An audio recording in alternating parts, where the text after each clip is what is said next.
From Community Public Radio, this is the CPR News.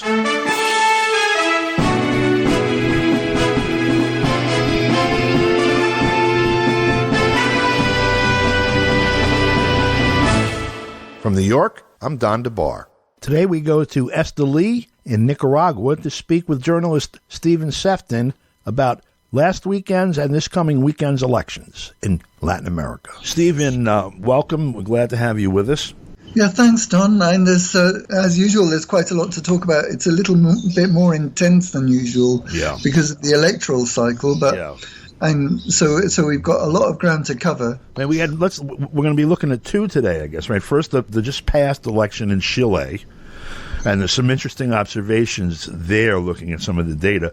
And it's important, of course, with the history of Chile generally, particularly in the period since Pinochet took power and after Allende was elected and then murdered, and then also the coming election this weekend in Honduras, which is also a very key election. This is another country that went left and saw a coup d'etat backed by the United States during the Obama administration, and death squads and such return, and now it looks like the left has a solid chance at the polls again this coming weekend. So we'll start with Chile, I guess, right? Well, yeah, and if you'll permit me, Don, I think we should also, although you did cover it in depth with Dan Kovalik earlier this week, we should also mention that this is taking place in the context of a really exceptional win for the ruling United Socialist Party of Venezuela. This is very, very important coloring for the entire conversation in terms of background and actually context in three dimensions, because, as goes Venezuela thus far, we have seen the hemisphere starting to go in that direction. They were pretty close to the beginning of the real assemblage of this entire project, although Cuba and Nicaragua and early 70s Chile and others have been trying to express this condition, even going back to Guatemala and other places. Venezuela has been kind of like the architect of the most recent attempts to realize Bolivar's vision for the region, an independent region with self-determination, dignity, and a collective sense of purpose.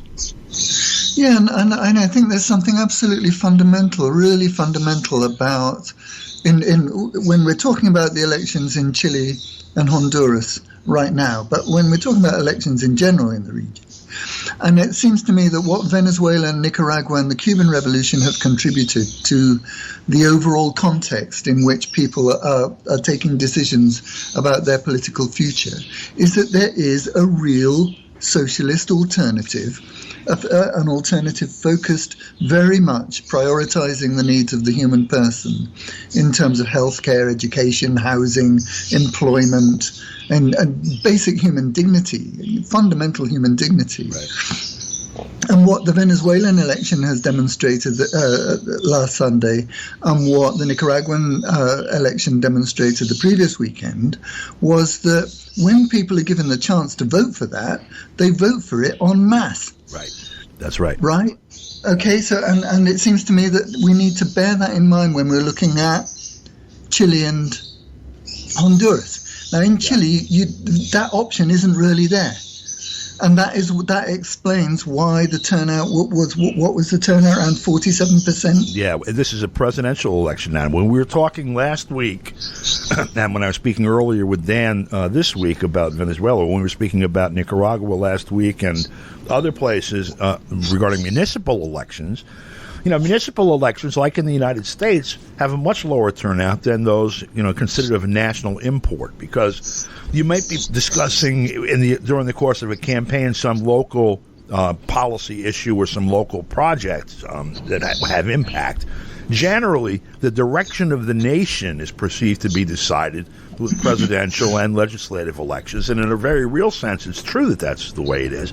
Consequently, in any event, for whatever reason, you have turnout in the range generally of 60 to 70 or even 80%. where you have vast mass participation in the electoral process, like in places like Nicaragua. Right. Here in the United States, like the record one for this century was the last 2020 election, and the turnout there was around 65%. But the election this year, right here in my own community, right in Westchester County and in the town and village of Ossining, was between 12 and 28% turnout. Right. So in Chile, you had 40-something% turnout for a presidential election, which is less than you have in the United States, which has one of the worst records on this. And so what you're saying is the reason for that is that the people didn't really feel like they were being presented with the alternative that they wanted. Right, and because what they see is what they say to themselves is, well, what's the point of voting if it isn't going to make any difference to my life? Right.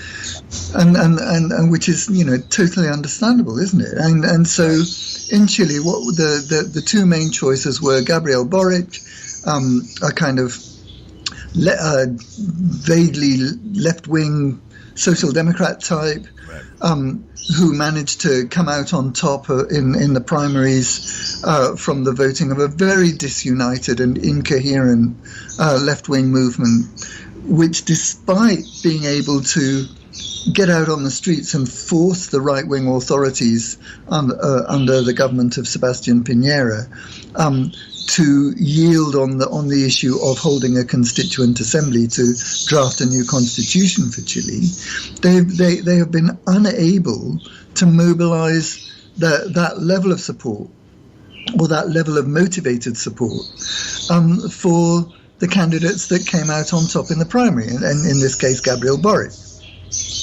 And he came second in the first round of the presidential vote with something like 26-27%, and an outright fascist, Jose Antonio Cast, came first in the first round with 29% of the vote.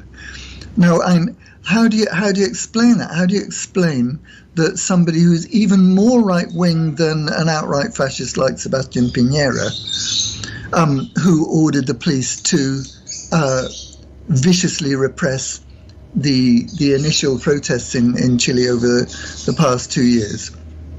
And hundreds of people were deliberately targeted by the paramilitary Chilean police, the Carabinieri, who deliberately fired shotgun pellets at their eyes. And so you've got hundreds of young people, mainly young people in Chile, who are out in those demonstrations, who are now either completely blind or have severe problems with their vision because they were wounded in their eyes by this policy of the Carabinieri. That was when they weren't deliberately running people over with their vehicles and shooting them dead, or shooting them using live rounds to shoot them and wound them just for being out on the streets.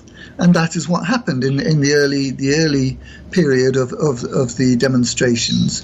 And subsequently, when that became impossible to justify, and that level of repression became totally counterproductive, Piñera and his accomplices toned down the repression, but it's still a very real repression. And despite that, this tremendous popular movement in Chile managed to secure a commitment to a referendum, which their forces won.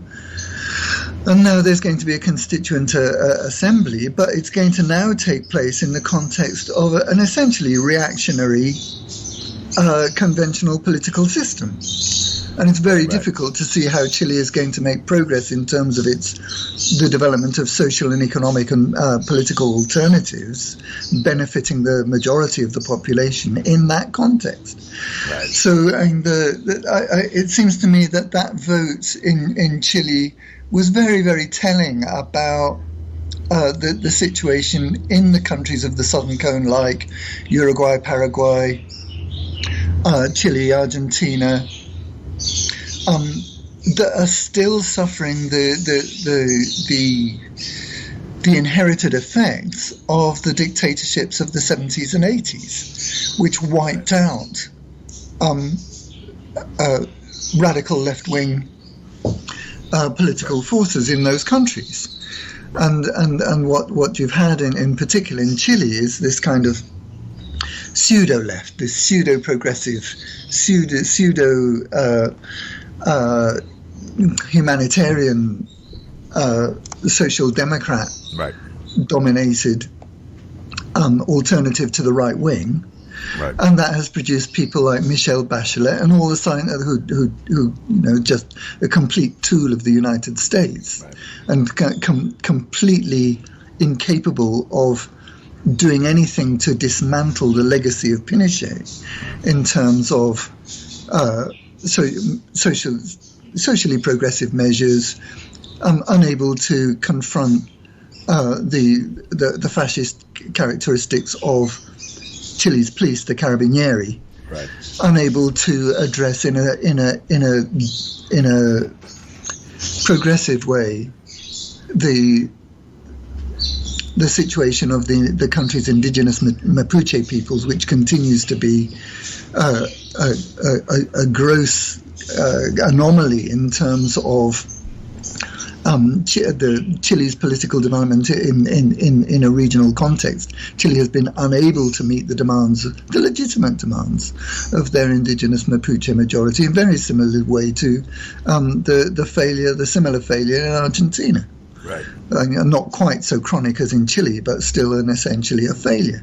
So that accumulated failure of the social democrat progressives, kind of centre-left, you might call them, forces in Chile to resolve the problems of the significant impoverished sections of Chile's population has led to this situation where the great majority of working people, working class people, don't bother voting because they see it as making no difference to their lives. Whereas, as you and I pointed out before we started recording this conversation, if you go to the corresponding rich areas, the wealthier areas of Chile's electoral map, you see that in those areas, the turnout to vote overwhelmingly for the right-wing options, electoral options, is up around 65 to 70%. Right. It's an entirely different model. And also, the breakdown of the vote is interesting, too, because forget for a moment that we're actually talking about both parties that were represented by these two candidates, or both blocs represented by these two candidates, are actually bourgeois parties, bourgeois constructs. In other words, in either way are going to serve the bourgeoisie, the 1%, the elite, whatever you'd like, and also, by the way, the U.S. and European multinational corporations, and Japanese too. In addition to that, fall off in turnout in the working class neighborhoods, the vote is split between the two different manifestations of bourgeois party, the 2-to-1, with 1/3 of the people voting in working class districts that do vote, voting for the most repressive bourgeois party. In other words, the right-wing fascist party, rather than the fascism with a human face neoliberal that'll be the death of neoliberalism party, which is what was represented by Boric. And so you have a situation where, on the one hand, a lot of the working class just sits on its hands because there is nothing in the electoral system for them. And then out of those that say, well, look, I have to engage at this level, 1/3 of them engage by finding the most oppositional to their own interests to vote for. So that leaves a situation. And people may find it... And the people may listen to the way I talk about the right-wing forces in Chile and say, oh, well, he's exaggerating. Of course, they're not really fascist. Well, they are. They are. In each case, by the way. Even we're talking about this, again, this candidate, he's in his 30s. He had a little McGovern aspect to him, too, in terms of trying to, I guess it worked in 1972 here to try to bury any kind of rising left. By the way, yes, I was in a psychiatric hospital, and I have OCD.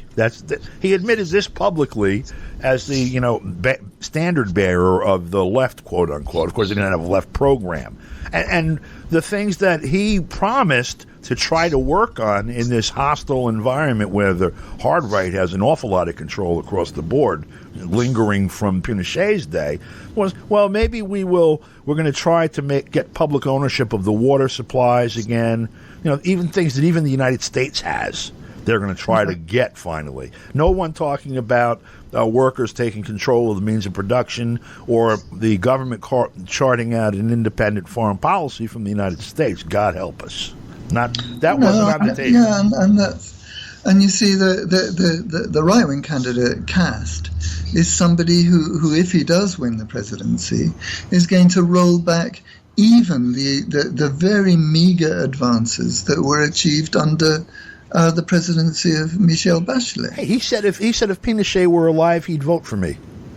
Yeah, and he one of the things that is on his electoral program is to roll back any judicial proceedings against that are still outstanding from the Pinochet era in favor of the torturers and murderers that stand some faint chance, at least, of facing justice still. Right. So Cast is going to put an end to that and make sure that the torturers and sadists and murderers of the Pinochet area live a happy, tranquil retirement. And those who would engage in those activities elsewhere under the protective shield of the United States power realize they have nothing to worry about. Go ahead and continue doing business as is, because there will never be a day of atonement for you.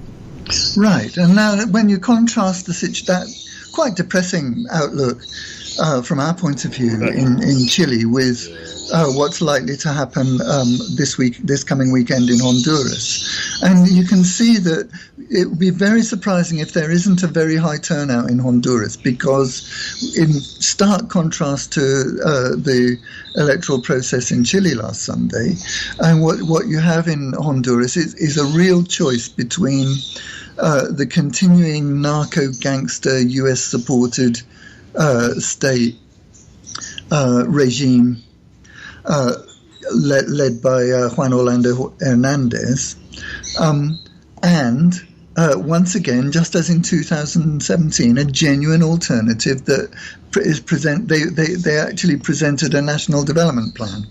The Libre Party, the Castro, yeah. Libertad and Refundación Party, they presented a quite detailed national development plan, very similar to the kind of human development plan that has been the mainstay of the Sandinista government's successful policies here in Nicaragua. And what they're talking about is very, very similar, in investment in all those areas of national life that benefit the human person: healthcare, education, support for housing, support for employment, support for small farmers, support for small producers who are in any country, they're the backbone of the economy, but especially so in Central America and especially so in what some people call the informal sector and what we here in Nicaragua call the popular economy. Right. And the people in Honduras have a genuine alternative to vote for that's been laid out for them in a quite detailed policy document, in very, very strong contrast to the complete failure of the right-wing parties in the country. There are essentially two right-wing candidates standing. One is Yanni Rosenthal for the what's left of the old Liberal Party in Honduras, and the other is this guy. I can't even remember his name now. Perhaps you can look it up, Don. I've been so focused on what's been going on in Chile. I've lost track of the other right-wing candidate. Yeah, the National Party candidate. Yeah, Nasby Asfour. Nasby Asfour, okay, yeah, and he's a former mayor of Tegucigalpa, and I think he's had two successive terms as the mayor of Tegucigalpa, which is the capital of Honduras, notoriously corrupt, caught up in all kinds of national scandals, and also now a regional scandal that involves also a former president. The current mayor of San Jose in Costa Rica. It's called the Diamante scandal, and that involves issuing substantial contracts for public works programs in return for receiving also similarly very substantial sums of money, bribes, from the respective contractors, and that's something that this guy, the National Party candidate in Honduras, is very, very deeply embroiled in. But what in typical fashion in Honduras, there was a judicial process instigated against him that was suspended. Surprise, surprise, pending the implementation of a thorough audit, and that thorough audit is unlikely to happen, at least for the foreseeable future. And certainly, if this guy wins the election, then it'll just get buried. But that's just yet another example of the kind of corruption that has characterized public life in Honduras since the coup that you mentioned back in 2009. Right. And I was present on the day of the coup because I'd been invited by the then Honduran government under President Mel Zelaya to participate to accompany the electoral process there in a constitutional referendum about whether or not to change the constitution, which was presented by the international media, including the New York Times, as essentially an attempt at an internal coup by Mel Zelaya, and it was completely misrepresented. He was president in the Western press, and that was the pretext for the coup back then. Right. So very, very shortly after that accomplished fraud and phony, possibly the most accomplished phony of the certainly so far in this century, Barack Obama. Oh, yeah. He fooled people in the Summit of the Americas in Trinidad and Tobago that year that the United States was somehow going to change its policy in the region. And then 2 months later, they were promoting a coup in Honduras to overthrow a progressive government. So, nothing changes. Yeah. So then, what happened in the wake of the coup was that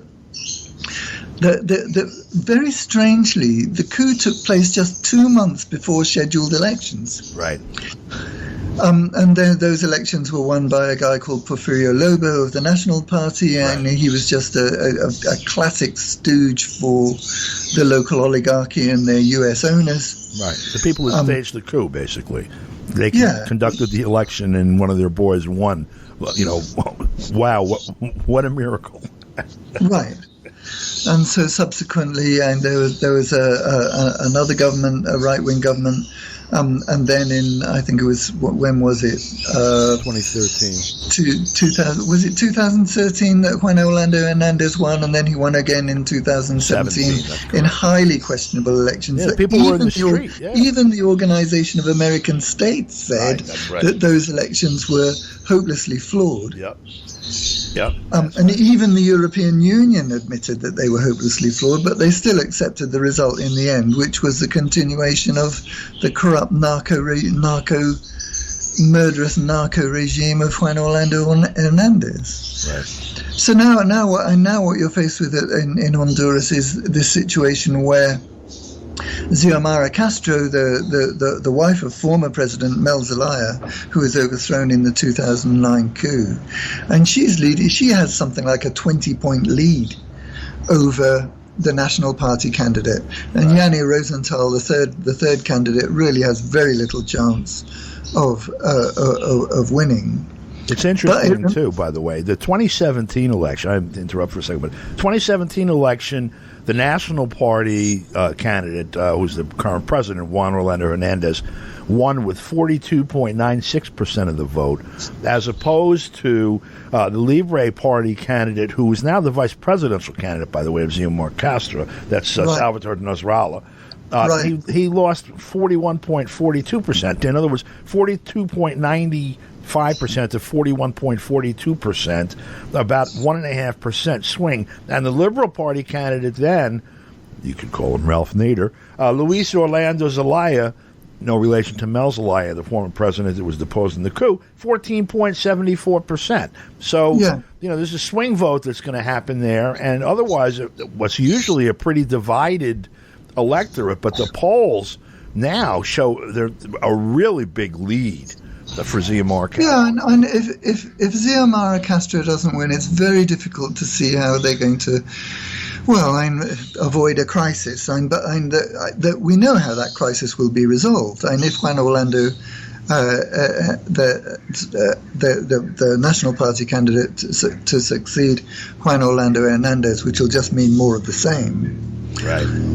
A continuation of the corrupt oligarchy's control of the region, a continuation of the wholesale handing over, and what you call looting, by the right wing or right wing elites here. Are in favor of Canadian and United States and other foreign corporations, and that's just going to go on. And to give an idea of the level of viciousness of the right wing elites in Honduras, and very similar to their right wing counterparts in Colombia, by the way, and over 30. Candidates and party activists associated with the Libre Party have been murdered over the last couple of months in the run-up to these elections. Right. No, and so it's not a question of people agreeing to disagree. And these people are absolutely ruthless gangsters. That's what they are. Well, they're a kind of dirtier version of the white-collar fascists that run Chile. Right. That's right. And so, what will happen if Xiomara Castro's obvious advantage doesn't turn into a resounding electoral victory for her and her party? That is and what will happen will be similar levels of repression that happened after 2013, after 2017, a continuing destruction of any chance of social progress for the impoverished majority in Honduras, and of course that'll intensify the pressure on migration from Honduras to the United States. Yeah. So, maybe. I mean, one of the problems is that, and it's not a problem, but it's one of the factors that has to be considered, is this reaction to these things. In other words, there are some forces or some, construct of, forces that are able to steal these elections, rig them, and then steal them or undo them with a coup with relative impunity. Consequent to alignment of power, maybe the military is on their side. That usually is the case, as a matter of fact, but not always. And the people themselves have no leadership that's capable or proven capable so far in many cases of taking them to battle, to do these things outside of constitutional means. And then the last election provoked 2 years in the streets about the election, and yet here we are. Maybe we're seeing the result of that work manifest with Castro's position in the polls. Being, she should win. Looking at things right now, and maybe not, and maybe also people are looking, hopefully, down the pike until into next week. What do we do if, and have some sort of plan ready? We've got about 30 seconds left, so so there are two quick things to say. One is that, obviously, and if the vote goes against Xiomara Castro, all the U.S.-aligned apparatus will be rolled out. The Organization of American States and the United Nations will be rolled out to somehow justify, in however mealy-mouthed a way, the unfair result.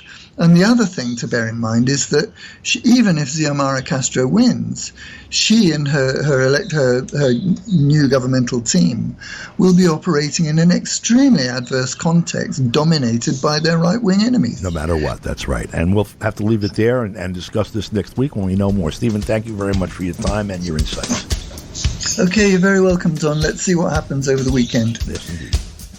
And that's all the news we have for you right now. For Community Public Radio, I'm Don DeBar in New York. Thanks for listening.